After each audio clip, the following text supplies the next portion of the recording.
Yeah. Sweet. All right, so we're here today with Todd from Seek Spot. He's the owner of a magazine. So Todd, tell us a little bit about yourself. We know you started in Intel, you worked there for 20 years, and then you decided to kind of do your own entrepreneurial thing. So how did you get into Intel, and then how did you make that transition? Sure.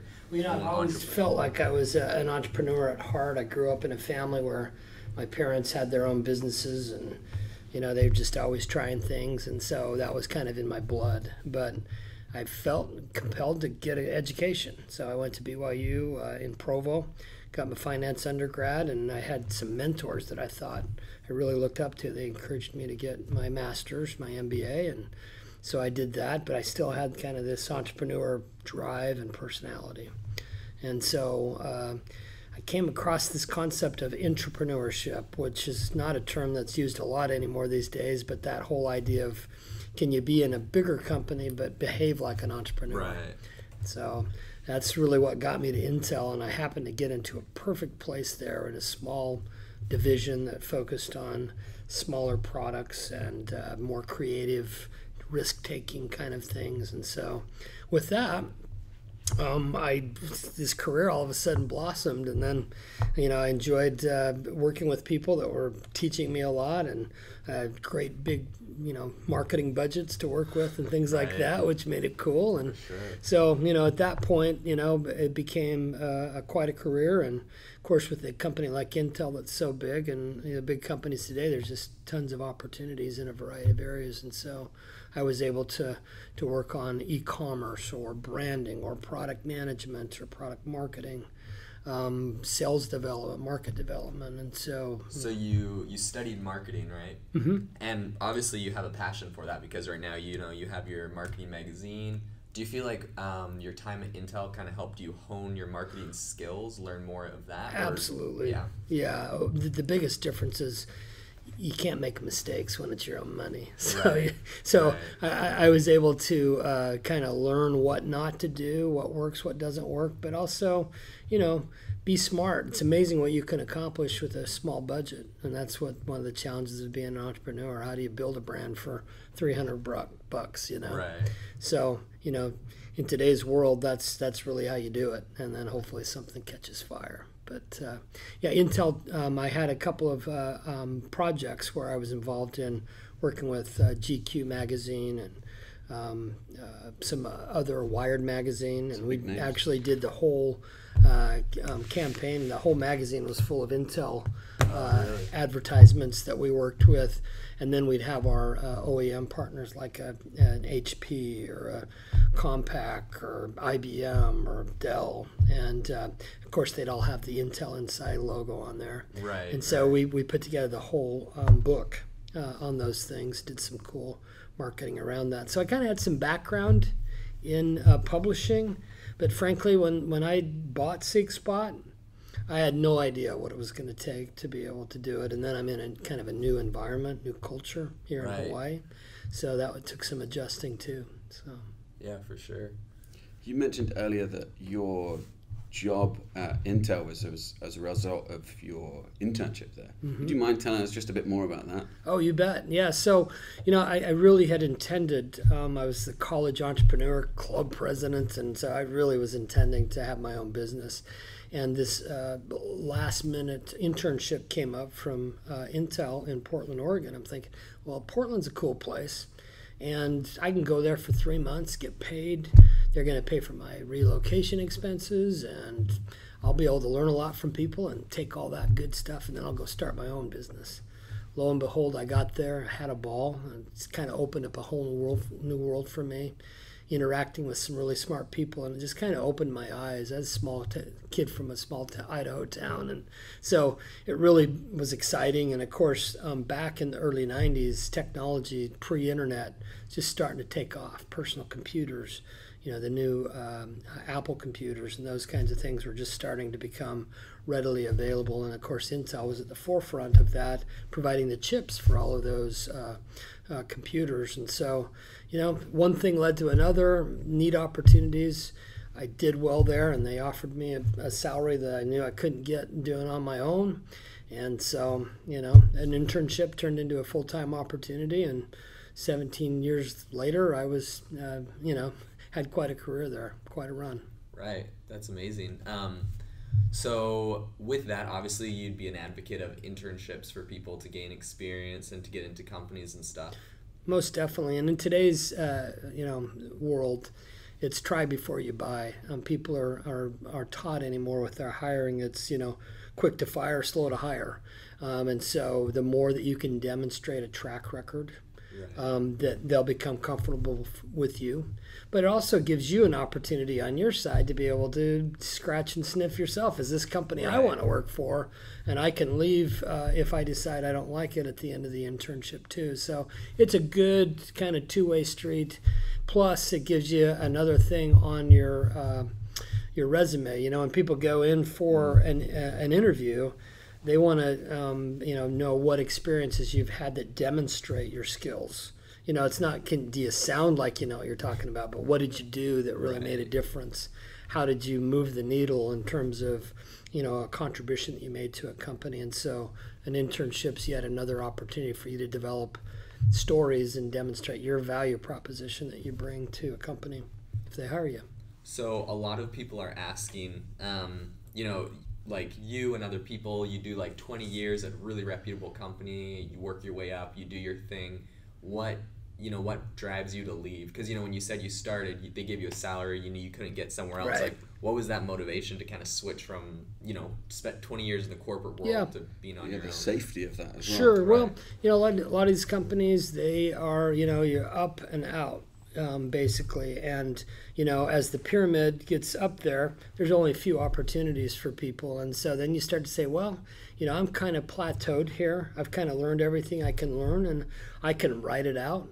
But if it's not fulfilling for you, it's not what you like, and if it's kind of a grind, then it's time for you to kind of maybe recalibrate your skill set and kind of decide, okay, what is it that I want to do now? A lot of mistakes that people make, too, is that they live beyond their means. Right. And so if you are not good, when you have a nice salary at saving money and kind of building a nest egg for yourself, then you're kind of stuck, right? That's why these companies, they love that when you go out and buy a brand new Porsche or right. a really fancy house, because you're stuck. 20 years. Exactly. So we were, my wife and I were really good about living within our means, saving our money, because we wanted to have the flexibility to be able to move and do something that we loved, or move by family, or if what happens if somebody gets sick, those kinds of things, then you're able to adapt. So you previously, in the just an hour before this, you had the lecture series, and people want to go watch that, they can on the website. But you mentioned about family and the kind of bolstering effect that it's had. Would you mind elaborating a little bit more on that? Sure. Well, I think first and foremost, not everybody's lucky enough to have a family. And so not everybody fits within that kind of thing. And so no matter what, you need to have kind of a network of people that you care about and that kind of have your back, and a social circle. And unfortunately in today's world, people are so much in their devices and kind of lost in that cyber world that they forget to have interaction with people and be able to have those relationships which are meaningful. And so a family, in a lot of ways, that's a built-in opportunity, but it also comes with a lot of responsibility and challenges as well. But I'm fortunate enough to have just beautiful, wonderful wife. She's very smart and educated and talented in her own right. But we support each other in our goals. And that connection and that unity that we have when we kind of decide and communicate what it is that we want to go do and how we're going to get there and how we can help each other. And a lot of times, maybe you talk yourself out of something. It sounds good at first, but then when you counsel together, talk to each other, you kind of end up kind of coming up, what's the best thing for us, not the best thing for me. And I'm just so blessed to have a family that, allows that beautiful, situation to be there. So do you have any tips and tricks for balancing work life, family life? Well, it's funny because I remember when I served a mission and those kinds of things, I was kind of like, man, there needs to be a checklist, right? If I could just have a checklist of how to be happy in life, but it just doesn't work that way. It's really about balance, and some people can handle more than others, and so you have to figure out. And sometimes with spouses, right?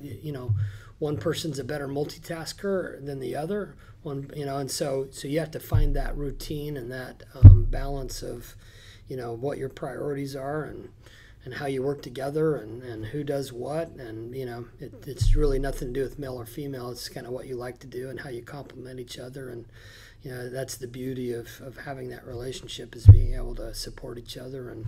And you can do so much when you're rooting for each other and supporting each other. Right.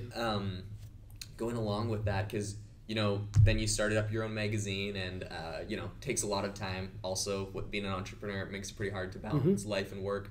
For you, what are maybe 3 things or a few things that kind of surprised you about being an entrepreneur once you started your own business? Some things you weren't expecting, maybe. Well, I think intellectually you understand, and I'd been in business long enough and kind of had smaller businesses enough that I kind of knew, but at some point it's like the breadth of what you have to do, you have to wear all the hats, and you're trying to save money, so then you want to be careful that you're not outsourcing everything, because you can't, you got to pay yourself too. And so I think just the challenge of taking all of the breadth of what's required of an entrepreneur and being able to do it right, do it effectively, but then not lose sight of, I still got to go out and make money. I got to go sell. I can't be caught up in the day-to-day kind of paper pushing and the administration of it, exactly, because then there's nothing feeding your business. Because at the end of the day, it's you got to drive, you got to get revenue, you got to have money coming Sales. in. Exactly. That's why people go on shows like Shark Tank, and what happens? Well, so what's your sales so far? Oh, $10,000, and then the sharks just kind of turn off, right? It's like you have to be able to demonstrate that you can monetize your product. In our case with SeekSpot, it's a little bit different because how do you monetize eyeballs, right? How do you turn eyeballs, people that are coming for a vacation, how do you turn that into a way to make money and also kind of fit into the ecosystem, right? Because you've got the people who own and manage properties and are hosting guests in their vacation properties. Then you've got people who are trying to feed them or entertain them. They want a piece of that action too. So how can we with SeekSpot kind of be that intermediary to bring those people together to make those connections and get a piece of the action? And that is a challenge. It takes some creativity, but there's we're slowly kind of figuring out what that formula is, and excited about the future of our company. What would you say your favorite thing about working for yourself, being your own entrepreneur, your own boss? What's your favorite part about that? Boy, I love ideas, which can be the worst thing for an entrepreneur because you're always in idea mode and never in execution mode. And so you really have to think. It's great to have ideas, and I love to sit down and brainstorm with anybody. Well, we could do this, we could do that, and then play it out a little bit. But you can't spend so much time on that. You've got to establish, here's our strategy, here's our priorities. Let's execute and allocate, 80 to 90% of our time to making the business work. Now that we've figured out this is our path and our strategy, we still have to be nimble and be aware and have our head up about, what it is we need to tweak or change. But if you're always in idea mode, then you're going to struggle unless you're so brilliant that other people are just like, that's great, I'm going to pay for that. So that would be one of the main things for me. Do you have any tips for getting from idea to execution?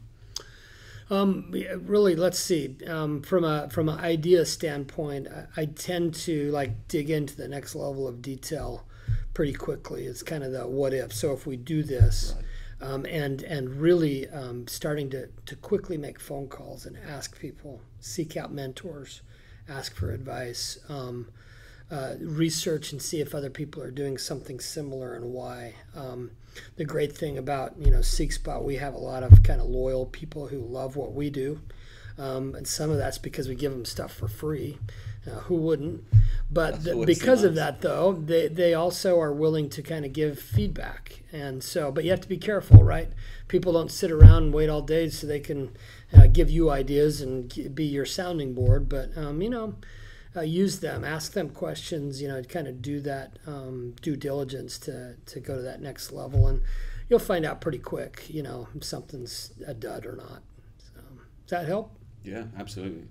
I think that whole process of going from idea to action is what we're trying to help all the students understand here at the Entrepreneurship Center. You bet. And so, like, that's kind of a big driving factor of most of the classes. They're most like hands-on, digital marketing and stuff like that. Yep. Where it's the skill that you're trying to learn over just... Right. Yeah, I mean, we have, you've heard that phrase, ever learning but never coming to a knowledge of the truth. Well, entrepreneurs are, ever inventing but never getting any revenue, right? I mean, you're just from one idea to the next. And so, you do have to buckle down. There's been times with our current enterprise where it's like, it'd be a lot easier just to close up shop and call it good, and it was fun. But we've stuck with it. We've kept our expenses low so that we could continue to kind of manage the enterprise. And now it seems like that the clouds are starting to move away, and it's like, okay, we have a path now that makes sense, and we can go execute on it. But it's taken some time to get there. And but the great thing about being an entrepreneur, if you manage your cards right, is you have the flexibility to do that and be able to, kind of be nimble and navigate and until you get it right. What would you say? So right now we have a lot of entrepreneurs in the Entrepreneurship Center that they're getting ready to graduate. They're getting ready to go out. They're deciding whether they want to work for a company. They want to start their own business. Assuming they go to start their own business, what's like your number one tip or number one thing you feel like they should know going into a company that they got maybe 1 semester, 3 months left here to really study something? What would you? Well, part of it is, you have to assess what so if it's just you and you can kind of operate on a real low budget and be able to sleep in your car, or heaven forbid, or something like that in order to kind of get through, that's one thing. But if you have to think about your responsibilities first and foremost and say, okay, what is it that's best for them? Because I have a lot of respect for people who if they have responsibilities, then that has to be paramount to what they decide to do. But at that point, if you are married and you have a spouse, are we all on the same page? Are we in this together? It's not worth it for you to go off and do something that maybe you think's a great idea, but if it costs you a valued relationship or something like that, you could have regrets your entire life for stuff like that. So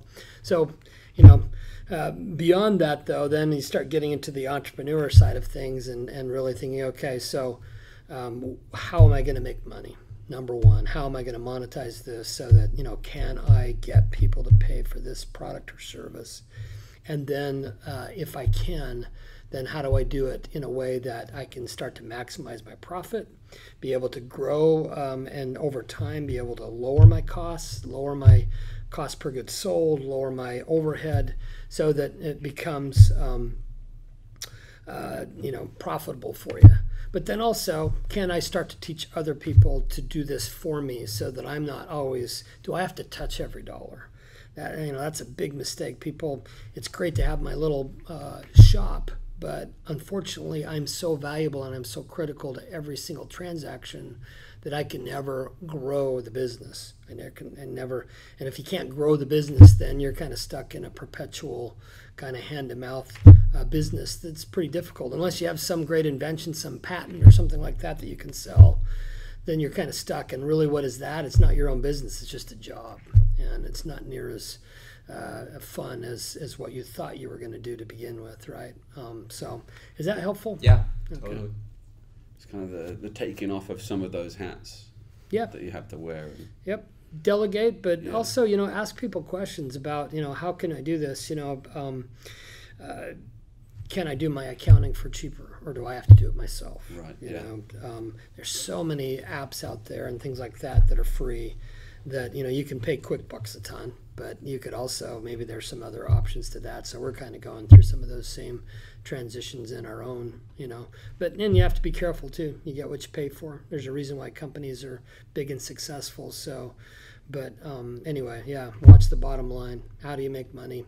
How do you go from $1 to $10? How do you get there? So. Perfect. Well, thanks so much for being on You the bet. show with us today, Todd. Fantastic. For anyone that wants to go see the rest of his 1-hour lecture he gave before this on his business, how he started and bought SeekSpot, and how he got started with his job with Intel before that, you can watch the lecture series on our website. Thanks for tuning in, and we'll see you next week. Thanks. Perfect.